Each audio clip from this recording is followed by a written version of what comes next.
అలా నేను మిస్ చేసుకో. ప్రపంచవ్యాప్తంగా తిరుమల తిరుపతి దేవస్థానంలో లడ్డు తయారీకి కొంత ఆయిల్ ఉపయోగించినటువంటి అంశం చర్చనీయాంశమైంది. అయితే దీనికి సంబంధించి మఠాధిపతులు కానీ, పీఠాధిపతులు కానీ, విశ్వ హిందూ పరిషత్ కానీ, ఆర్ఎస్ఎస్ కానీ వాళ్ళెవ్వరూ కూడా లీడ్ తీసుకొని దీని గురించి మాట్లాడట్లేదు. పైగా చిన్నజీవ స్వామి గారు వచ్చి ఇప్పుడు వైష్ణవులు, శైవులు అంటూ ఒక కొత్త వివాదానికి తెరతీశారు. దీని వెనక అసలు ఏం జరుగుతుంది, ఎందుకు తిరుమల తిరుపతి దేవస్థానం గురించి మాట్లాడటానికి వీళ్ళందరూ రావట్లేదు అనేది మీద మనం చర్చించుకునే ప్రయత్నం చేద్దాం. ప్రస్తుతం మన దగ్గర కాశీ అఘోర పీఠాధిపతి ప్రస్తుతం బాలకృష్ణ స్వామి గారు మన దగ్గర ఉన్నారు. ఇంటరాక్ట్ సార్, నమస్తే. జన్మనిచ్చిన తల్లిదండ్రులకు నమస్కరిస్తూ విశ్వేశ్వర కరుణా కటాక్ష సిద్ధిరేస్తూ కాశీ నుంచి చూస్తుంటే తిరుమల ఏం జరుగుతున్నట్టు కనిపిస్తుంది మీకు? తిరుమల గురించి మొట్టమొదటిసారిగా చెప్పింది నేనేనండి. వేరే ఛానల్స్ లో మాట్లాడున్నాను. ఇక్కడ ఒక పేటెంట్ కలిగినటువంటి లడ్డు అది ప్రపంచవ్యాప్తంగా మనం తిరుమల వెళ్ళొచ్చాము అంటే ప్రసాదం ఉందా అని అడుగుతాం, కానీ లడ్డు తెచ్చావా అని అడగం చాలా వరకు. అటువంటి దాంట్లో మాట్లాడితే ప్రతిదానికి మా జగన్మోహన్ రెడ్డి గారిని ఎందుకు గోల గోల చేస్తున్నారు నాకు అర్థం కావట్లా. విచిత్రం ఏంటంటే శుద్ధమైనటువంటి స్వచ్ఛమైనటువంటి ఏ కల్తీ లేనటువంటి ఒరిజినల్ కెమికల్స్ తో తయారు చేసినటువంటి వైసీపీ ఆయిల్ ని వాడారు. ఇది కరెక్ట్. నెయ్యి కాదు, కల్తీ నెయ్యి కాదు, కరెక్ట్ చెప్పారు. ఎందుకంటే కల్తీ అంటే ఏ డాల్డానో మిక్స్ చేస్తే కల్తీ అవుతుంది, అసలు కల్తీయే లేదు కదా. అందుకనే మేము దానికి ఒరిజినల్ వైసీపీ ఆయిల్ అని పెట్టాం. ఓకే. అక్కడ ఈ వీళ్ళని అసలు ఫస్ట్ ఎవరిది తప్పండి? సిట్ వేశారు. సిట్ ఆ తర్వాత సుబ్బారెడ్డి గారు ఏమో సిబిఐకి వెళ్ళారు, సుప్రీంకోర్టుకి. వాళ్ళు సిబిఐ వాళ్ళు కూడా ఇన్వాల్వ్ చేశారు. వాళ్ళు వచ్చి ఏం చేశారు? కొండను తవ్వి ఎలకలు పట్టారా? 36 మందిని దాంట్లో ఛార్జ్ షీట్ లో పేర్కొన్నారు. అసలు ఆ 36 మంది తప్పు చేయడానికి కారణమైనటువంటి వాళ్ళు ఎవరు? మెయిన్ పర్సన్స్ ఎవరు? వాళ్ళ మీద ఎందుకు మాట్లాడట్లేదు? జంతు కొవ్వు లేదు, జంతు కొవ్వు ఉందా లేదా తర్వాత విషయం పక్కన పడే. జంతు కొవ్వు ఏంటండి, రకరకాల వ్యాధులు వచ్చే అవకాశం నేను అంతకు ముందు కూడా చెప్పా. నపుంసకత్వం వస్తుంది, మోనోగ్లిజరైడ్స్ మూలకంగా సమేత గ్లిజరైడ్స్ యాడ్ చేశారు, వాటి మూలకంగా క్యాన్సర్ వచ్చే ప్రమాదం ఉంది, స్టమక్ ప్రాబ్లమ్స్ వచ్చే ప్రమాదం ఉంది. ఇవి ఎన్ని బాధలు మనకి రాలేదు అని అంటే ఆ వెంకటేశ్వర స్వామి సాక్షాత్తు అక్కడ ఉండి ఆయన ప్రసాదాన్ని స్వీకరించి మనకు అందించాడు, మనకేం రోగం రాకుండా చూశాడు అంటే అది ఆయనదే. కాదు. ఇక్కడ చిన్న ఒక క్లారిఫికేషన్ మీకు. వెంకటేశ్వర స్వామికి పెట్టేటువంటి ప్రసాదంలో ఉపయోగించేటువంటి ఆయిల్ ఇది కాదు, ఒకటి. 2, అక్కడ మనకి ఆల్రెడీ బాలరాముడి విగ్రహానికి సంబంధించినటువంటి ఆవిష్కరణ సందర్భంగా పంపించినటువంటి ఆయిల్ తో తయారు చేసిన లడ్లు కూడా ఇవి కాదు అనేది క్లారిటీ ఇచ్చారు. అవును, ఇచ్చారు కదా. అంటే వాళ్ళే ఒప్పుకున్నట్టే కదా. మేము అయోధ్యకి ఒరిజినల్ గా విడిగా నెయ్యి కొని మేము తయారు చేయించి లడ్లు పంపించామని పేర్ని నాని గారే చెప్పారు కదా. అవును. అంటే అప్పుడు ఒరిజినల్ నెయ్యి కొని పంపించారు, ఇప్పుడున్నది వైఎస్ఆర్సీపీ ఆయిల్ అనే కదా అర్థం. మీ భాషలో చెప్పాలంటే వైఎస్ఆర్సీపీ ఆయిల్ ని నిత్యం వెంకటేశ్వర స్వామికి పెట్టేటువంటి ప్రసాదంలో వాడలేదు, అంతేనా? ఎందుకు అదే వాడారు. వైఎస్ఆర్సీపీ ఆయిలే అన్ని చోట్ల వాడారు, ప్రసాదాల్లో వాడారు, పులిహారలో వాడారు, చక్కెర పొంగల్లో వాడారు, అరిసెల్లో వాడారు, ప్రతి చోట ఆయన ఆయిలే వాడారు. కాకపోతే దాన్ని మీరు కల్తీ నెయ్యి అంటున్నారు. మేము కల్తీ నెయ్యి అనట్లా, ఒరిజినల్ వైఎస్ఆర్సీపీ ఆయిల్ అంటున్నాం. అవునా, అది భక్తులకు పెట్టేదానికి వాడారు. వెంకటేశ్వర స్వామి ప్రసాదం పెట్టేదానికి వేరే వాడామని చెప్తున్నారు. ప్రసాదాల్లో కూడా అవే వాడారు. ఆ, దేవుడు నైవేద్యం, ప్రతి చోట దేవుడి ఈవెన్ దో నైవేద్యంలో కూడా, ఈవెన్ దో శ్రీశైలంలో కూడా వాడారు అని ఈ మధ్య అవును. న్యూస్ వస్తోంది. సరే, ఇదంతా పక్కన పెడితే మొన్న ఈ మధ్య ఆయన ఎవరో రమణ దీక్షితులు గారంట, ఆయన వచ్చి నేను ఇలా బాగలేదు అని ముందరే చెప్పాను, వాళ్ళేమీ యాక్షన్ తీసుకోలేదు, నా మాట ఎవరు పట్టించుకోలేదు. గుడ్డి గురానికి ఏమైనా పళ్ళు తోముతున్నాడు ఆయన? అన్ని సంవత్సరాలు ఏడుకొండలవాడి సేవలో ఉండి వెంకటేశ్వరుడి సన్నిధిలో ఉండి నువ్వు బయటకు వచ్చి ప్రెస్ మీట్ పెట్టకుండా నేను వాళ్ళకి చెప్పానని ఇప్పుడు చెప్తావా? తప్ప అయింది లేదా? ఆయనే కదా ఎడ్యుకేషన్ చేశాడు, పింక్ డైమండ్ ఉంది అని తీసుకురమ్మనండి ఆయన. పింక్ డైమండ్ అంత గొప్ప అవకాశం కలిగింది, ఏడుకొండల వాడి సన్నిధిలో ఆయనకి సేవ చేసే భాగ్యం కలిగింది, నువ్వు చేయాల్సిన పనులివే. అంటే ఇప్పుడు ఆయనకి తెలిసే జరిగిందంటారా? తెలియకుండా ఎట్లా జరుగుతుందండి? ప్రతి ఒక్కళ్ళకి తెలుస్తుంది. అక్కడ ఎంప్లాయీస్కే తెలిసినప్పుడు మిగతా వాళ్ళందరికీ ఎందుకు తెలియదు? లడ్డు తయారీ విధానంలో కొలతలు అవన్నీ ఉంటాయి, దిట్టం అంటారు దాన్ని. వాళ్ళు ఆ లెక్క ప్రకారం, ఆ కొలతల ప్రకారమే చేస్తారు. అక్కడ వంట వాళ్ళు కూడా బాగోలేదు అని చెప్తేనే కదా తర్వాత ఎన్డీడీపీకి పంపించింది. నేషనల్ డైరీ డెవలప్మెంట్ బోర్డుకి పంపించింది. ఆ తర్వాత కదా అక్కడ రిపోర్ట్ వస్తే మన చంద్రబాబు నాయుడు గారు ప్రెస్ మీట్ పెట్టి చెప్పింది. ఇక్కడ సింపుల్ గా ఒక మాట చెప్పాలంటే బయోవార్ ఇది. హిందువులు ఎవ్వరూ లేకుండా చేసి, హిందువుల్ని నాశనం చేసి, అందరినీ క్రిస్టియానిటీలోకి దింపేసి మొత్తాన్ని దోచేసుకుందామని ఇక్కడ డబ్బు సమస్య కాదు, ఇది బయోవార్. ఇప్పుడు ఉదాహరణ క్రిస్టియన్ల గురించి మాట్లాడితే పెద్ద పెద్ద పాస్టర్లు ఉన్నారు. ఆ పాస్టర్లే వేరే పాస్టర్లు తప్పు చేస్తే మాట్లాడుతున్నారు. ఆ గాడిదలంతా ఎక్కడికి పోయారు? ఇప్పుడు ఎందుకు మాట్లాడట్లేదు జగన్మోహన్ రెడ్డి గురించి? ఎందుకు మాట్లాడట్లేదండి? వాళ్ళ కులమనా లేకపోతే వాళ్ళ మతమనా? ప్రతిదానికి ఏదన్నా గొడవ జరిగితే కులాన్ని వెనకేసుకొస్తారు. ప్రతి దాంట్లోనూ అంతే. ఈ పాస్టర్లంతా ఎక్కడ చచ్చారు? ఎందుకు మాట్లాడట్లా? ఇది బయోవార్ అండి. హిందూ మతాన్ని సర్వనాశనం చేయటానికి చేస్తున్నటువంటి బయోవార్. అందుకే మీరు చాలా పెద్ద పదాన్ని ఉపయోగించారు, బయోవార్ అనేది. ఇప్పుడు తిరుమల తిరుపతి దేవస్థానంలో లడ్డు ప్రసాదం తిన్నటువంటి వాళ్ళకి పిల్లలు పుట్టడం లేదు అనేది కొత్త వాదన ఇప్పుడు సోషల్ మీడియాలో వస్తుంది. నమ్ముతున్నారా మీరు? కొత్త వాదన ఏంటంటే నేను మొట్టమొదటి చెప్పింది ఇదే. నపుంసకత్వం గురవుతారు. ఇప్పుడు వాడినటువంటి ఈ వీటి వల్ల, కెమికల్స్ వల్ల క్యాన్సర్ వచ్చే గుణాలు ఉన్నాయి. ఇవన్నీ నేను దాదాపుగా 6 నెలల క్రితం చెప్పాను. అసలు లడ్డూ గురించి వివాదం వచ్చినప్పుడు ఇందులో ఇంకా ఏమేమి దాగున్నాయో అవన్నీ వెలికి తీయాలి అని చెప్పి ఈ సిట్ రిపోర్ట్ ఇదంతా రాగానే మొన్న 3 వారాల క్రితం కూడా ఇవన్నీ చెప్పా. ఒక్క హిందువు స్పందించట్లా, ఒక స్వామీజీ స్పందించట్లా, పీఠాధిపతులు ఏమయ్యారో తెలియదు, ఎందుకు మాట్లాడట్లేదో తెలియదు. మాట్లాడితే సనాతన ధర్మం అని ఒకళ్ళు ఎత్తుతారు, మేము హైందవ ధర్మాన్ని ఉద్ధరిస్తామని ఒకళ్ళు అంటారు. ఎవరు ఏం ఉద్ధరించినా అసలు ముందర హిందువులందరూ ఐక్యతగా ఉంటే మనమే ఉద్ధరించుకుంటాం అందరినీ.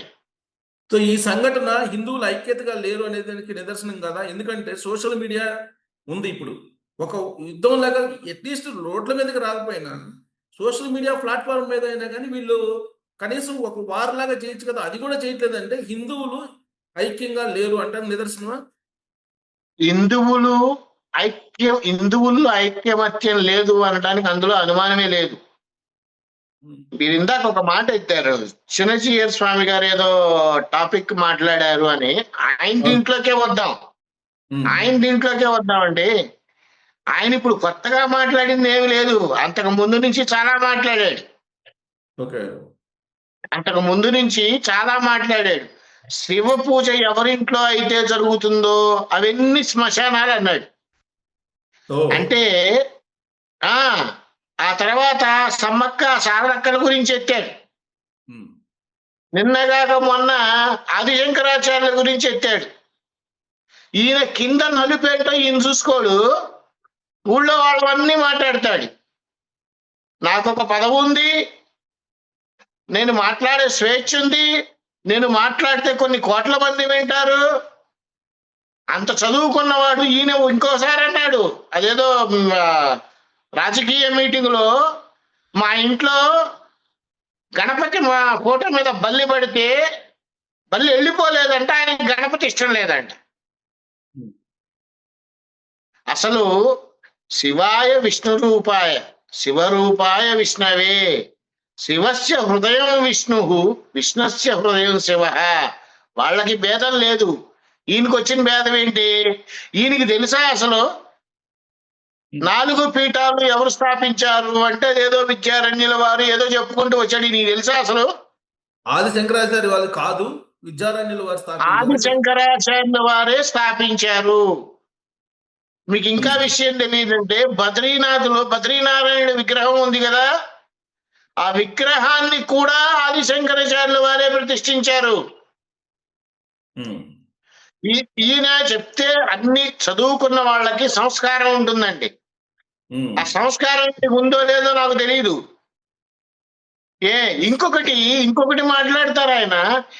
ఇలాంటి వాళ్ళ మాటల వల్ల హిందువుల్లో ఐక్యత ఉంటుందా? హిందువులు యూనిటీగా ఉండగలుగుతారా? ఇప్పుడు అడ్డబొట్టు నిలువుబొట్టు వారా? ఇప్పుడు తిరుపతి కల్తీ నెయ్యి ఎటో పోయిందా? అడ్డబొట్టు నిలువబొట్టు కాదండి ఇక్కడ పాయింట్. మీరు ఏమన్నా అనుకోండి, ఈయన కూడా జగన్మోహన్ రెడ్డి గారి ప్రమోషన్ ఇస్తున్నాడా? ప్రమోషన్స్ ఏమన్నా చేస్తున్నాడా చిన్నజీయర్ స్వామి? ఎందుకన్నానంటే ఈ మాట అసలు మాట్లాడాల్సిన టాపిక్ కాదు అసలు. అది ఎందుకు నోరెత్తి మాట్లాడాడు? బుద్ధి జ్ఞానం ఏమన్నా ఉందా? కాస్తంత దండం పట్టుకుని ఉన్నాడు కదా ఆయన. దండం విలువ ఏమన్నా తెలుసా ఆయనకి? నోటికి ఏదొస్తే అది మాట్లాడేయటమా? అంటే తిరుమల వెంకన్న స్వామి అంటే ఆయనకి దూరం, వెళ్ళడు ఆయన. వెళ్ళడంటే రాని అక్కడ కన్ని నెరవేర్తారు. ఇప్పుడు మనం అందరం ఏమనుకుంటామంటేనండి, వెంకటేశ్వరం గుడికి వెళ్ళి వచ్చామని అనుకుంటాం. సాక్షాత్తు నిలువెత్తు ఆజానుబాహుడు అక్కడ నుంచొని చూస్తున్నాడు అందరినీ. ఈ సిట్టులు, ఈ సిబిఐలు పెద్ద పట్టించుకోడు ఆయన. ఒక్కసారి కన్ను తెరిచాడు అంటే ఈ రిపోర్ట్లు, ఈ గోళలు, ఈ కథలు ఇవన్నీ జరిగే లోపలే ఆయన చేయాల్సింది చేసేస్తాడు. చూస్తున్నాడు, చూద్దాం ఎంతవరకు వెళ్తుందో. వాళ్ళు కృషి చేస్తున్నారు కదా, బాగా కృషి అయిన తర్వాత ఒకసారిగా ఫలితం ఇద్దాం. ఆ కోవలోనే రోజా మాట్లాడుతున్న భయాన్ని కలిగించాడు, పేర్ని నాని గారు మాట్లాడుతున్న భయాన్ని కలిగించాడు. అంటే తెలియకుండా వెంకటేశ్వరుడే వాళ్ళ మనసుల్ని మారుస్తూ ఉన్నాడు. మనం అంతా అనుకుంటా అయ్యే ఉందిలే విగ్రహమేగా. ఆయన ఏదో అన్నాడు కదా కరుణాకర్ రెడ్డి గారు, విగ్రహమే కదా అని. ఆ విగ్రహమే దూల తీర్చేస్తుంది వీళ్ళకి. చెప్పండి. ఇప్పుడు చిన్నజీయర్ స్వామి గారు ఇప్పుడు ఏ ఉద్దేశంతో ఇది అన్నట్టు, ఇప్పుడు యాజ్ ఆఫ్ నౌ ఏ సందర్భం అది ప్యూర్ గా పొలిటికల్ గా జగన్మోహన్ రెడ్డి గారికి వంత పాడేలాగా కనిపిస్తుందా, లేదంటే ఆయన? నాకైతే జగన్ కి వంత పాడుతున్నట్టే అనిపిస్తోంది. లేకపోతే అసలు సందర్భం లేకుండా ఎందుకు మాట్లాడతారండి? మనం ఒక మాటలు మాట్లాడుతున్నాము ఒక నిండు సభలో అంటే దానికి ఒక సందర్భం ఉండాలి. ఉమ్, ఇంకా ఇంకా ఆయనకి తెలియదు శివ పూజ చేసేవాళ్ళు ఇళ్లలో శివలింగాలు ఉన్న వాళ్ళందరూ శ్మశానమే అని అన్నాడు ఆయన. ఉమ్, ఆయన ఉన్నది కూడా శ్మశానంలోనే. రోజుకి కొన్ని వందల మంది పుడుతుంటారు, వందల మంది చస్తూ ఉంటారు. ఈ భూమి మొత్తం శ్మశానమే, శాశ్వతం అంటూ ఏదీ లేదు. ఉమ్. రాత్రిపూట పడుకుంటే శివస్మరణ చేస్తాం. మరి ఏంటి, ఏమి ఆశించి పొద్దు ఇలాంటి ఆశ ఏమి అదే ఒక్క ఆశించాలి? నిమిషం ఒక్క నిమిషం పొద్దున్న లేస్తే హరిస్మరణ చేస్తాం. అంటే వాళ్ళిద్దరికీ భేదం లేదు. ఈయనకి ఎందుకు వస్తుంది భేదం? ఈయన నిలువు బొట్టనే అసలు నిలువు బొట్టు అడ్డబొట్టు ఏంటండి అసలు? ఈయన ఏం రెచ్చగొడదామని చేస్తున్నాడు? ఏం రెచ్చగొట్టాలని ఈ స్టేట్మెంట్ ఇచ్చాడు ఈయన? కాస్త బుద్ధి ఉండాలి కదా. ఇప్పుడు ఇంత పెద్ద స్టేట్మెంట్ ఇచ్చేటప్పుడు ఏదో ఒకటి ఖచ్చితంగా ఆశించటము, లేదంటే ఏదో ఒక వ్యూహము ఉండాలి. మీకేమనిపిస్తుంది దాంట్లో? నాకేమో జగన్మోహన్ రెడ్డి గారికి ఫేవర్ గా ఏమన్నా మాట్లాడుతున్నాడేమో అనిపిస్తోంది. ఎందుకంటే హిందువులు కొట్టుకు చావండి, ఇక లడ్డు గురించి వీటి గురించి మాట్లాడటం మానేస్తారు, ఓకే. ఈ కార్యక్రమం ఉంటూ ఉంటుంది. అందుకనే నేను క్రిస్టియన్లను మాట్లాడింది. ఇప్పుడు నేను క్రిస్టియన్లకి సిగ్గుండాలి కదా, అన్నం తినే వాళ్ళైతే మాట్లాడాలి కదా. వాళ్ళు అంటారు కదా, మా ధర్మాన్ని మేము పాటిస్తాం, అన్ని ధర్మాలని చూస్తాము అని. ఇప్పుడు నీ ధర్మంలోనే ఒక వెధవ తప్పు చేస్తే ఎందుకు మాట్లాడరు? ఎక్కడికి పోయారు ఇప్పుడు క్రిస్టియన్లు? ఇవన్నీ ఎంత పొలిటికల్, ఎంత రాజకీయ శక్తులు ఉన్నా కానీ మా ఏడుకొండల వాడి ముందు అందరూ మట్టిలో కలిసిపోవాల్సిందే. సరే, అది ఓకే. అది ఎలాగో అది నమ్ముతుంటారు హిందూ భక్తులు, వెంకటేశ్వర స్వామి భక్తులు అది నమ్ముతుంటారు. ఆయనే చూసుకుంటాడు అని. నేను అది కాదు. ఇప్పుడు జగన్మోహన్ రెడ్డి పక్షాన నిలబడటానికి కారణం ఏంటి? కేసీఆర్ గారు వెనక వ్యూహం ఉందా, లేకపోతే ఏంటి? అసలు ఏం జరుగుతుంది సార్? నేను ఎప్పుడు మన ఛానల్లోనే చెప్పా, జగన్మోహన్ రెడ్డి గారి పార్టీ ఇక ఉండదు అని. మన ఛానల్లోనే చెప్పా. అది మళ్ళీ పైకి వస్తుంది, బాగా డెవలప్. ఈ కథలు ఏవి కళలు కనద్దండి ఎవరు. జగన్మోహన్ రెడ్డి గారి వైఎస్ఆర్సీపీ భూస్థాపితం, అందులో సందేహమే లేదు. 1000% భూస్థాపితం. నేను అందంటూనే ఇంకోటి చెప్పా, జగన్మోహన్ రెడ్డి గారు ఖచ్చితంగా లోపలికి వెళ్తారు అని. అది జరిగే తీరుతుంది. కానీ ఈ మధ్యకాలంలో ఒక ఆయన బ్రహ్మశ్రీ అని పేరు పెట్టుకుంటాడు. ఆయన ఏం చెప్తున్నాడంటే 2028లో కేటీఆర్ తెలంగాణకి సీఎం, 2029లో జగన్మోహన్ రెడ్డి సీఎం ఆంధ్రాకి అని చెప్తున్నాడు. అవి నేను నమ్మనండి. నేను నమ్మను. అది ఎప్పుడు చెప్పాల్సిన టైం వస్తుందో అప్పుడు చెప్పాలి. ఎప్పుడు పడితే అప్పుడు చూద్దాం, ఎప్పుడు పడితే అప్పుడు చెప్పండి. ఇప్పుడు ఆయనేమో ప్రముఖ ఆస్ట్రాలజిస్ట్ అని చెప్తున్నాడు. శుక్రగ్రహం మీకు గనక బలహీనంగా ఉంటే ప్రతి శుక్రవారం స్కాచ్ కొట్టండి అని చెప్తాడు ఆయన. ఆయనే చెప్పింది ఇది. ముందర ఆయన కొట్టమనండి స్కాచ్. అంటే ఆయన కొడుతూ ఉంటాడేమో, ఈసారి రోడ్డు మీదకి వచ్చి చెప్పులతో జనాలు కొడతారు. సార్, యాస్ట్రాలజీ కొంతవరకే. నేను చాలా సార్లు చెప్పా ఈ మాట. ఇప్పుడు ఆ టాపిక్ ని పూర్తిగా మనం మాట్లాడాలంటే మాట్లాడచ్చు, కానీ బట్ ఎంతవరకు అవసరమో అంతవరకే. కేటీఆర్ ముఖ్యమంత్రి అవుతాడు, జగన్మోహన్ రెడ్డి మళ్ళీ వస్తాడు. ఏ బేస్ మీద చెప్తారండి? అంటే యోని పూజలు చేపిస్తున్నారంట. యోని పూజలు చేపిస్తూ వస్తారని చెప్తున్నాడు ఆస్ట్రాలజిస్ట్. యోని పూజ చేసినా రాదు, వీడిని కూర్చోబెట్టి యోని కోసేసినా రాదు. ఇవన్నీ పిచ్చి మాటలు, పిచ్చి కథలు. ఇవన్నీ హిందూ ధర్మాన్ని బలహీనపరిచేటువంటి కార్యక్రమాలు కాదా? ఆస్ట్రాలజిస్ట్ చెప్పినా, లేకపోతే చిన్నజీఆర్ స్వామి చెప్పినా బలహీనపరిచే కారణాలు కాదు అని అయితే నేను చెప్పగలుగుతా. ఎందుకంటే ఇప్పుడు జాతకం అంటే ఎవరైనా మన దగ్గరకు వచ్చి మనల్ని అడిగితే 4 గోడల మధ్య చెప్పాల్సిన విషయం అది. నీకు దురదెక్కి నీ దోల తీర్చుకోవడానికి 4 లక్షల మంది ముందు చెప్తే అది బలహీనపరిచినట్టు కదండి, వాడికి వాడు బలహీనపడుతున్నట్టు. ఓకే. అంతేగాని దానివల్ల హిందూ ధర్మానికి నష్టం లేదు. హిందూ ధర్మానికి నష్టం ఎక్కడ వస్తుందంటే, ముడ్డి కింద పీట వేసుకొని ప్రతి ఒక్కడు పీఠం అనే సొసైటీ రిజిస్ట్రేషన్ లో పీఠాన్ని రిజిస్ట్రేషన్ చేసి దాని మీద డబ్బులు దోచుకుంటున్నారు చూసారా, వాళ్ళు చాలా డేంజర్. సో ఇప్పుడు చిన్నజీవ స్వామి గారు చేసినటువంటి వ్యాఖ్యలు ఏవైతే ఉన్నాయో వాటి మీద కేసు పెట్టేటువంటి అవకాశం లేదా? ఆయన బూతులు ఏం మాట్లాడలేదు. ఏమని కేసు పెడతారు? ఏమని కేసు పెడతారంటే విద్వేషాలు రెచ్చగొట్టారని. అంతకన్నా దారుణమైన వాళ్ళు కూడా ఉన్నారుగా, అంతకైనా దారుణంగా మాట్లాడిన వాళ్ళు ఉన్నారుగా, అమనాభూతులు తిట్టిన వాళ్ళు ఉన్నారుగా. నేను చెప్తోంది అదే, మీకు ఇప్పుడు కంటిన్యూటీ దెబ్బని నాకు మిస్ చేశారు. నేను చెప్తోంది అదే. నేను అంటోంది ఏంటంటే, ఉన్న దేవుళ్ళని పూజించుకోవడం మనకి చేత కాదు.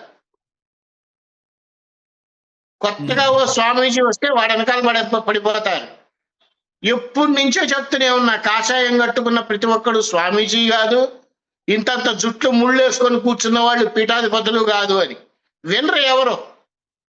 ఇలాంటి వాళ్ళు మీ హైదరాబాదు, ఆంధ్రప్రదేశ్లోనే చాలా మంది ఉన్నారు. వాళ్ళని అసలు నమ్మొద్దండి, ఎవరిని నమ్మొద్దు. భగవంతుణ్ణి నమ్మండి, కుల దైవాన్ని నమ్మండి, ఖచ్చితంగా అన్ని అనుగ్రహిస్తారు. ఇప్పుడు ఈ మాటలు అంటారా, నిన్న కాక మొన్న ఆయన ఎవరో మా సందర్భం కాదు కానీ మాట్లాడుతున్నా, ప్రభాకర్ గారి కొడుకు చంద్రహాసం ఎవరో ఆయన ఏదో పాట పాడాడు. ఇలాంటి అతి బాగా పెరిగిపోతుంది సోషల్ మీడియాలో. గుంజి గుంజి గుంజి గుంజి అని చెప్పి పాట పాడాడు ఆయన. అదే, ఇలాంటివి సోషల్ మీడియాలో మరీ దారుణాలు అయిపోతున్నాయి. సోషల్ మీడియాలో కూడా రెస్ట్రిక్షన్స్ ఉండాలండి. అన్పార్లమెంటరీ వర్డ్స్ అసలు ఇచ్చేయకూడదు. స్క్రోల్ చేస్తా ఉంటే ఆడవాళ్ళు బూతులు, చిన్న పసి పిల్లలు బూతులు మాట్లాడటం, ఇవి తప్పితే అసలు పనికొచ్చేవి చూస్తున్నారా, చూడట్లేదా అనేది తెలియట్లా. సరే, ఇప్పుడు అది సోషల్ మీడియాకి వెళ్తుంది, మళ్ళీ చర్చ సోషల్ మీడియాకి వెళ్తుంది. ఇప్పుడు వైకాపా ఆయిల్ గురించి ఏం చేయాలి చెప్పండి? మీరు చెప్పే భాష ఆయిల్, వైఎస్ఆర్సీపీ ఆయిల్ ఏం చేస్తారండి? అక్కడ దాకా ఎందుకండి, నిన్న కాక మొన్నే కదా జరిగింది. రిపబ్లిక్ టుడేలో అర్నాబ్ గోస్వామి లిటరల్లీ బట్టలు ఊడదీశాడు. వైఎస్ఆర్సీపీ బట్టలు ఊడదీశాడు. ఏ మొహం పెట్టుకుని ఇంకా మీడియా ముందుకు వస్తున్నారు సిగ్గు లేకుండా? వీళ్ళు ఏ మొహం పెట్టుకుని వస్తున్నారు? తిరునగరి జ్యోత్స్న గారు స్ట్రైట్ అవే ఒకటే క్వశ్చన్ అడిగింది, కల్తీ జరిగిందా లేదా అని. సమాధానం ఏమన్నా చెప్పగలిగాడా? ఆయన ఎవరో కార్తీక్ గారా ఎవరో ఆయన చెప్పలేకపోయాడు. దేనికి చెప్పలేకపోయాడు? వైవి సుబ్బారెడ్డి గారే కల్తీ జరిగింది అని ఒప్పుకున్నాడు. ఇంకేంటి ప్రాబ్లము? నిన్నగాక మొన్న వచ్చిన టీవీలో కూడా, న్యూస్ లో కూడా అన్ని రిపోర్ట్లు వచ్చినవన్నీ కరెక్టే అని చెప్తున్నారు. ఇవన్నీ పక్కన పెట్టినా సరే కల్తీ జరగలేదు, జరిగింది పక్కన పెట్టేస్తే, ఒరిజినల్ గా ప్యూర్ గా వైఎస్ఆర్సీపీ ఆయిల్ వాడుతున్నప్పుడు మా జగన్మోహన్ రెడ్డిని ఎందుకంటున్నారు మీరంతా? తప్పలేదంటారా? అందుకే ప్రశంసించమంటున్నాడు కదా, సన్మానం చేయమంటున్నాడు. అందుకే నేను ప్రశంసిస్తున్నా. ఓకే, అంటే జంతు కొవ్వు లేదని చెప్పి సిబిఐ చెప్పింది కాబట్టి మమ్మల్ని సన్మానం చేయాలని చెప్తున్నాడు ఆయన. అవును, అందుకే ప్రశంసిస్తున్నారండి. ఒరిజినల్ ప్యూర్ వైఎస్ఆర్సీపీ ఆయిలే మేము వాడాం, నీ కల్తీ చేసామని మేము చెప్పామా? ఏ మొహం పెట్టుకుని ఇంకా సిగ్గు లేకుండా వీళ్ళు మీడియా ముందుకు వస్తున్నారు, ఆ వెంకటేశ్వర స్వామికి తెలియాలి. స్వామి లిటరల్లీ నిజంగా బట్టలు తీయించాడండి. నాకు మీ దగ్గర నుంచి కావాల్సింది ఏంటంటే ఇంత జరుగుతుంది కదా, ఇది అందరికీ తెలుసు, మీరు చెప్పింది అందరికీ అవగాహన వచ్చింది ప్రజాక్షేత్రంలో. కానీ జగన్మోహన్ రెడ్డి గారిని కానీ లేదంటే సూత్రధారులు ఎవరైతే ఉన్నారో కరుణాకర్ రెడ్డో లేకపోతే వైవి సుబ్బారెడ్డి గారో అని అనుమానిస్తున్నారు కదా, వీళ్ళ మీద ఒక్క ఆధారం కూడా చూపించలేకపోయారని చెప్పి చెబుతున్నారు కదా జగన్మోహన్ రెడ్డి గారు. నేను అంటోంది అదే కదండి, కొండను తవ్వి ఎలుకను పట్టారు అంటే అదే అర్థం. ఉమ్, నేను ఆల్రెడీ చెప్పా మీకు, కొండను తవ్వి ఎలుకను పట్టారు. ఉమ్, 36 మంది ఏదో చార్జ్ షీట్ లో పేర్లు రాశారు. అసలు ముఖ్యమైన వాళ్ళు ఏరి, సంతకం పెట్టిన వాళ్ళు ఏరి, టెండర్ ని పిలిచిన వాళ్ళు ఏరి, ఉమ్. అసలు టీటీడీ బైలాస్ మార్చిన వాళ్ళు ఎవరు? వీళ్ళంతా ఎక్కడికి వెళ్ళారు? చిన్నప్ప చిన్నప్ప చిన్నప్ప అన్నారు. అసలు ఆ పెద్దప్ప ఎవరు? ఢిల్లీని అడగాలి మీరు, దగ్గరలో ఉన్నారు, ఢిల్లీని అడగాలి. అదే ఆ పెద్దప్ప ఎవరు? మీరు ఢిల్లీ మిలియన్ డాలర్ల క్వశ్చన్స్ అన్నమాట ఇవన్నీ. ఆ పెద్దప్ప ఎవరు? ఇప్పుడు సార్ ఇన్వెస్టిగేషన్ చేసింది ఎవరు? సిబిఐ ఎవరి ఆధ్వర్యంలో ఉంది? అమిత్ షా గారి ఆధ్వర్యంలో ఉంది. మరి అమిత్ షా గారికి సమాధానం చెప్పాలి. అమిత్ షా గారు సమాధానం చెప్పడం కాదండి, నిజంగా మాట్లాడాలనంటే ఉమ్, పెద్దవాళ్ల సపోర్ట్ లేనిదే వీళ్ళు మాట్లాడకుండా ఉంటారా? ఆ, ఎవరు అనేటువంటిది మీకు తెలిసిన విషయమే, నాకు తెలిసిన విషయమే. ఉమ్, పెద్దవాళ్ళు సపోర్ట్ లేనిదే 12 ఏళ్ళు బయట ఉండగలుగుతాడా? ఉమ్. అన్నీ తెలిసిన, అన్నీ మూసుకొని కూర్చున్నాము అని అంటే పిచ్చోళ్ళు ఎవరు అని క్వశ్చన్ వేస్తే తెలంగాణ ఆంధ్రప్రదేశ్ ప్రజలు. సో మీరు చెప్పిన దాని ప్రకారం వెంకటేశ్వర స్వామి అన్ని చూస్తున్నారు కదా, మరి కాపాడే వాళ్ళని శిక్షిస్తాడా, కాపాడపడుతున్నటువంటి వాళ్ళని శిక్షిస్తాడా? తప్పు చేసిన ప్రతి ఒక్కడు శిక్షకి గురి అవ్వటం అనేటువంటిది నగ్న సత్యం. ఉమ్, సమస్య లేదు అందులో. తప్పు చేసిన ప్రతి ఒక్కడు శిక్ష అనుభవించాల్సిందే, అనుభవిస్తాడు కూడా. ఆయన ఎప్పుడు? చూస్తున్నాడు. కాస్త వెయిట్ చేయండి. ప్రతిదానికి ఎప్పుడు అంటే టైం పీరియడ్ ఉండదు. అంటే మీరు చెప్పిన దాని ప్రకారం నాకు ఎలా ఉందంటే, ఆ తిన్నోళ్ళకి పిల్లలు పుట్టరని అంటే హిందూ సమాజం లేకుండా పోతాం, అప్పుడు శిక్షిస్తారే. నేనంటే అదే ఖచ్చితంగా లిటరల్లీ బయోవారండి ఇది. ఉమ్, సింపుల్ గా ఒక మాట చెప్తా. 20 కోట్ల లడ్డూలు తయారు చేశారండి. జనాలు 20 కోట్లు కొనుక్కున్నారు లడ్డూలు. 40 కోట్ల మంది తింటారు పరోక్షంగా, ప్రసాదం అనే ఉద్దేశంతో. అది కాక ఒక 20 కోట్ల మంది తిరుమలలో తింటారు, పులిహార రూపంలోనో, చక్కెర పొంగల్ రూపంలోనో, ప్రసాదం రూపంలోనో, చిన్న చిన్న లడ్డూలు ఇష్యూ రూపంలోనో. అంటే 60 కోట్ల మంది హిందువులు బయోవారికి గురయ్యారు అని అంటే ఏ ఉద్దేశంతో వీళ్ళు చేశారు? ఉమ్. డబ్బుకు చేశారు అంటే నేను నమ్మను. సో ఇప్పుడు ఈ 20 250 కోట్లు జగన్మోహన్ రెడ్డి గారికి లెక్క కాదు. ఆ వారం ల్యాండ్ లో తింటాడు, శాండ్ లో తింటాడు, రైస్ లో తింటాడు, ఆ తర్వాత విషయం. ఈ బయోవార్ ఎందుకు చేశారు? అంత క్రిస్టియన్ లాగా తయారు చేసేయాలనే, హిందూ కమ్యూనిటీని నాశనం చేసేయాలనే. అంటే బయోవార్ అంటే అంతే కదా, హిందువులు ఉండకూడదు. నాకు నిన్నగాక మొన్న ఒక వ్యక్తి ఫోన్ చేశారండి తిరుమల నుంచి. చాలా బాగుంది గురువు గారు తిరుమల, అంతకు ముందు కూడా వెళ్ళాను నేను. లైన్లలో ఏమీ ఇచ్చేవాళ్ళు కాదు అంతకుముందు గవర్నమెంట్లో, ఇప్పుడు అన్నీ ఇస్తున్నారు. ఫుడ్ కూడా చాలా అద్భుతంగా ఉంది. ఇలా చెప్పుకుంటూ వచ్చాడు. దేవుడి దగ్గర ఇప్పుడు మనం భగవంతుడి దగ్గరికి వెళ్ళినప్పుడు ప్రసాదం అనేటువంటిది ఇస్తేనే చెప్పులు తీసి కళ్ళకద్దుకొని తీసుకుంటాం. అక్కడ దాకా ఎందుకంటే మంచి పాయింట్ గుర్తు చేశారు. ఈయన ఎల్లుంటాడు కదా జగన్మోహన్ రెడ్డి గారు తిరుమల, ఈయనకి ప్రసాదం ఇచ్చి ఉంటారు కదా.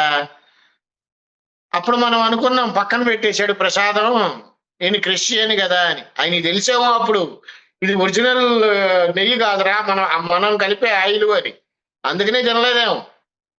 వాళ్ళు తినరు కదా. అలాగే తినరు కదా, వాళ్ళు క్రిస్టియన్స్ కదా. అప్పుడు అనుకున్నాం మనం క్రిస్టియన్స్ అని. ఓకే. ఉమ్. తినకపోవడానికి కారణం మనం తప్పిట ఆయిలే కదా వాడుతోంది అని తినలేదేమో అనుకోవచ్చుగా. ఓకే. ఉమ్. సో ఖచ్చితంగా ప్రతి దానికి న్యాయం జరుగుతుంది. కాస్త ఓపిక పట్టండి. ఓపిక పడితే వెంకటేశ్వర స్వామి గారు చూపించే జిమ్మిక్కులు చాలా చిత్ర విచిత్రంగా ఉంటాయి. సో మీరు ఇంకా ఏమన్నా చెప్పినటువంటి ఉన్నాయా? మీరు చెప్పినటువంటి బయోవార్ కారణంగానే 2022 నుంచి ఇప్పటి వరకు పునరుత్పత్తి తగ్గిపోతుంది. అంటే జననాల రేటు తగ్గిపోతుంది. దానికి కారణం అదేనా? అయ్యుండొచ్చు. ఉమ్. కానీ ఒకటండి, ఇక్కడ అంత తొందరగా ఎఫెక్ట్ అవుతుంది అనేది వంటిది కూడా మనం యాక్సెప్ట్ చేయలేం. ఎందుకంటే ఇంతంత ప్రసాదం తీసుకుంటారు అందరూ. ఉమ్. కొనుక్కున్న వాళ్ళు 20 కోట్ల మంది లడ్డు ఇంట్లో పెట్టుకొని లడ్డూలు తింటారా తర్వాత విషయం. ఇంతంత ప్రసాదం, ఆ ప్రసాదం ఎంతమందికి ఇదవుతుంది అనేటువంటిది కూడా ఆలోచించాలి కదా. బట్ ఉమ్. ఏది ఏమైనప్పటికీ బయోవర్ అనేటువంటిది 100% ఉంది.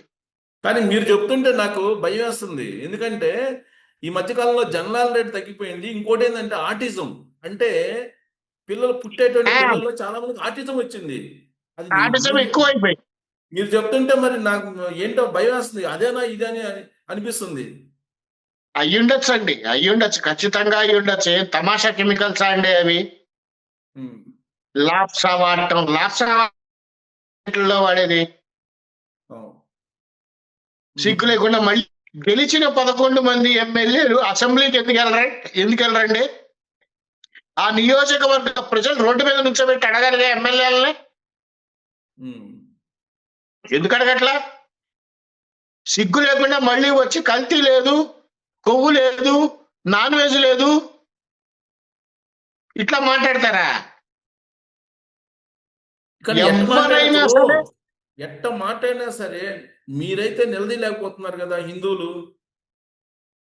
మీరైతే హిందూ పోలరైజ్ అవుతున్నారు కదా. ఎక్కడికి వచ్చినా మీటింగ్లకు వస్తున్నారు కదా మీరు. హిందువులు నిలదీయలేకపోవటానికి కారణం ఏంటంటే, ఎవరు చెప్పారు నిలదీయట్లేదని? మొట్టమొదటిగా స్పందించింది నేను, రోజు గొడవ పడుతోంది నేను. కాకపోతే హిందువులు అందరూ కలిసి ఏకతాటిపై నుంచొని ఒక పీడబ్ల్యూడి గ్రౌండ్ లో ఉమ్. సభ లాంటిది పెట్టి ఉతికి ఆరేయగలగాలి. Yes. అది రావటల్లా. మరి అలాంటి మూవ్మెంట్ రాలేదు కదా. అలాంటి మూవ్మెంట్ రాలేదు. ఇంతమంది హిందువులు రావట్లా, ఉన్నారు. ఆ చైతన్యం రావట్లా. ఆ. ఎందుకు రావట్లా? ఆ మన పని మనం చేసుకుందాంలే, ఈ గోల మనకెందుకు, మన 4 రూపాయలు మనకు వస్తే చాలులే, ఈ ఈ తలకాయ నిప్పి మనకెందుకు. ఇలాంటి హిందువులు చాలా సున్నితులండి. ఉమ్. వాళ్ళ పని వాళ్ళు చేసుకుంటూ, వాళ్ళ సంసార బాధల్ని వాళ్ళు తట్టుకుంటూ నిలబడుతూ ఇలా ఆలోచించేవాళ్ళు. అంత కాదులేండి. నిన్నగాక మొన్న అనసూయ డ్రెస్సుల మీదనే పెద్ద రెవల్యూషన్ లాగా మాట్లాడారు. దానికన్నా వీళ్ళు ఈ కల్తీ లడ్డు మీద మాట్లాడట్లా, దాని మీద మాట్లాడారు. కానీ అంటే అంటే డ్రెస్సుల మీద మాట్లాడితే యాంగ్జైటీ ఉంటుంది మాట్లాడాలని ఉమ్. కొంతమందికి. ఉమ్. కొంతమందికి ఎందుకంటే ఏ టాపిక్ వచ్చినా డ్రెస్సుల గురించి మాట్లాడతారు కదా అని చూడాలి కదా అనే భావన క్రియేట్ అవుతూ ఉంటుంది. ఉమ్. కొంతమంది అనుకోవచ్చుగా, ఎప్పుడో వెళ్ళే తిరుమల లడ్డు ఇప్పుడు జరుగుతోందిగా, జరగని. ఈ భావనలే పోవాలంటుంది. మీరు అన్నది కరెక్ట్. ఇలాంటి భావనలే పోవాలి. ఒక డ్రెస్ మీద ఎంతైతే రియాక్ట్ అయ్యారో భగవంతుడి మీద కూడా అంతే రియాక్ట్ అవ్వాలి. విచిత్రం ఏంటంటే పార్లమెంట్ జరుగుతుంది. పార్లమెంట్ లో ఒక్కళ్ళంటే ఒక ఎంపీ కూడా క్వశ్చన్ వేయలేదు దీని మీద. అయ్యో, అదే కదా, అక్కడ దాకా ఎందుకండి. విజయనగరంలో రాములవారి తల నరికేశారు. అవును. అంతర్వేదిలో పురాతనమైనటువంటి రథాన్ని దహనం చేసేశారు. ఒక వినాయకుడి గుడిలో మలమూత్ర విసర్జనలు చేశారు. ఎవరన్నా ఈ రోజు వరకు కేసు పెట్టారా? మాట్లాడారా? వాడిని జైల్లో వేశారా? ఎందుకు పట్టించుకోవాలా? రథాన్ని దహనం చేస్తే రథమేగా చెక్కదే, కొత్తది కొనుక్కోవచ్చని ఓ దిక్కుమాల వాడన్నాడు. కొడాలి నాని గారు. అవును. తల నరికేస్తే ఒక్కళ్ళు మాట్లాడలే. విగ్రహమే కదా అన్నారు. మలమూత్రాలు విసర్జిస్తే పిచ్చోడు అన్నారు. అంటే తప్పు గుడి దగ్గర ఎవరు చేస్తే వాళ్ళు పిచ్చోళ్లే. గబుక్కన పోలీసుల డిపార్ట్మెంట్ నోటి నుంచి వచ్చేది ఏంటి అంటే పిచ్చోడు. బాగుంది, ముస్లిం అతను పిచ్చోడు. ముస్లిం వాళ్ళ తల్లిదండ్రులు ఏ రోజున్నా వచ్చి మీడియా ముందు మాట్లాడారా? మాట్లాడలేదు. అదే మనం వెళ్ళి పిచ్చి పనులు చేసి మసీదులో పందిని వదిలి పెడితే ఇప్పుడు మనల్ని పిచ్చోడు అంటారో, తీసుకెళ్లి లోపల ఇసుక వదిలి పెడతారు. మార్పు రావాలండి. హిందువులంతా ఏకతాటిపై నడవాలి. స్వామీజీలందరూ నడుం కట్టాలి. ఈ ఈ బట్టలు వేసుకున్న స్వామీజీలు కాదు నేను చెప్తాను. కానీ ఎవరికి వాళ్ళే హిందూ ధర్మం అంటారు అన్ని పార్టీలు. కానీ ఏ పార్టీ కూడా ఇవాళ వరకు ఈ ప్రసాదం గురించి మాట్లాడు. పార్టీ గురించి మాట్లాడారు కదా, ఇప్పుడు చెప్తా. సనాతన ధర్మం, హైందవ ధర్మం అంటారు. ఆ పేర్లు కేవలం ఓట్లు అడుక్కోవటం మాత్రమే. కాశీలో మణికర్ణికా ఘాటుని తవ్వేశారు. 2 గుళ్ళు పోయినాయి. ఒకళ్ళు మాట్లాడారా? నేను మాట్లాడా మీడియా ముందు. మన తెలుగు ఛానల్ వాళ్ళకి 4-5 ఫోన్ చేసి చెప్పా. ఒక్కళ్ళు స్పందించలా ఛానల్ వాళ్ళు కూడా. ఎందుకు స్పందించలా? ఏమన్నా మాట్లాడామనుకోండి, కారిడార్ కట్టారు, ఇక్కడ కట్టారు, ఉజ్జయినిలో. ఎవరికి కావాలి? ఎవరికి కావాలి? 1000 కాళ్ళ మండపాన్ని తీసేసినప్పుడు ఎంత బాధపడ్డాం మనం తిరుమలలో. అలాగే ఇక్కడ పురాతనమైన గుడి ధ్వంసం చేసి పెద్దగా నిర్మించి కారిడార్ కట్టామంటే ఎవరికి కావాలి? ఆ పాజిటివ్నెస్ అంతా పోయింది కదా. అవును, పాజిటివ్నెస్ పూర్తిగా పోయింది. కాశీలో కారిడార్ కట్టడానికి ఎన్ని గుళ్ళు ఎక్కడికి వెళ్ళాయో కూడా తెలియదు మాకు. సనాతన ధర్మం, హైందవ ధర్మం అంటారు, ఎక్కడికి పోయింది? సో ఇది పార్టీలు చేస్తున్న మోసం అంటారు. ఖచ్చితంగా అనుమానమే లేదు అందులో. సో మాకు మాత్రం రాజకీయ పార్టీ ఒక్క నిమిషం అండి, మాకు మాత్రం గవర్నమెంట్ ఎవరు ఏంటి అనేది మేము మాట్లాడడం. కానీ యోగి ఆదిత్యనాథ్ గారి పద్ధతి చాలా బాగుందండి మాకు.